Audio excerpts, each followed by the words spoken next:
এই বিকট আওয়াজে নিস্তরের স্টাফরাও উপরে চলে এসেছিল, কিন্তু কোনোভাবে এটাকে দুর্ঘটনার কথা বলে তাদেরকে নিচে পাঠিয়ে দেওয়া হয়।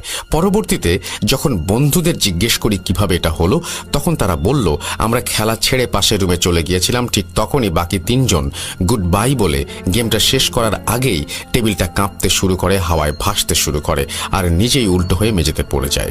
ওই মোমবাতিটা একাই নিভে যায় দেখে মনে হচ্ছিল কেউ সেটাকে রাগে ক্ষোভে সজোরে ছুঁড়ে মেরেছে।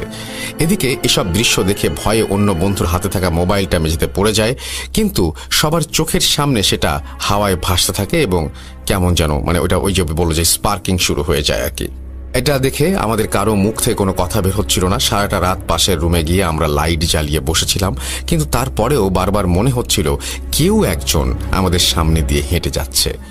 আবার কখনো কখনো মনে হচ্ছিল কেউ আমার দিকে এক দৃষ্টিতে তাকিয়ে আছে, কিন্তু সে সময় মনের ভুল বলেই বিষয়টা কাটিয়ে দেওয়ার চেষ্টা করেছি। তখন আমাদের সবার মাথায় শুধু একটা প্রশ্নই ঘুরপাক খাচ্ছিল, কখন যে ভোরের আলো ফুটবে।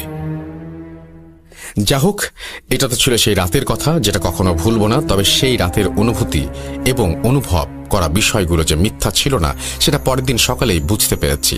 পরের দিন ভোরের আলো ফুটতেই আমরা রিসোর্ট থেকে বেরিয়ে পড়ি। 1.5 ঘন্টা বাইরে বসে অপেক্ষার পর আমাদের যাত্রা শুরু হয় খাগড়াছড়ির উদ্দেশ্যে। যাবার সময় রাস্তায় খুব একটা সমস্যা হয়নি, তবে বাসে ওঠার সময় আমি এক অদ্ভুত জিনিস লক্ষ্য করি।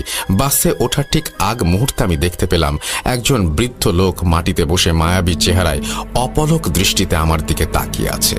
তাকে দেখে আমার একটু মায়া হবার কারণে ভেবেছিলাম কিছু টাকা দিয়ে তাকে সাহায্য করব, কিন্তু বাস থেকে নামতেই দেখি তিনি ওখানে নেই। তারপর এদিক ওদিক তাকিয়ে আমি আবার বাসে উঠে যাই। বাস চালু হবার পর আমি যখন জানলা দিয়ে বাইরে তাকাই, তখন দেখি ওই জায়গায় বসে বৃদ্ধ লোকটি ঠিক আগের মতোই আমার দিকে তাকিয়ে আছেন। তবে সে সময় তাকে ডেকে সাহায্য করার মতো পরিস্থিতি ছিল না। গতরাতে ঘুম না হবার কারণে আমি বাসের ভেতর ঘুমানোর চেষ্টা করি, কিন্তু বারবার রাতের কথাগুলো মনে পড়ে যাওয়ায় আমার ঘুম আসছে ছিল না। দীর্ঘ 9 ঘন্টার জার্নি, তাই লাঞ্চ ব্রেকে আমাদের গাড়িটা এক জায়গায় থামে।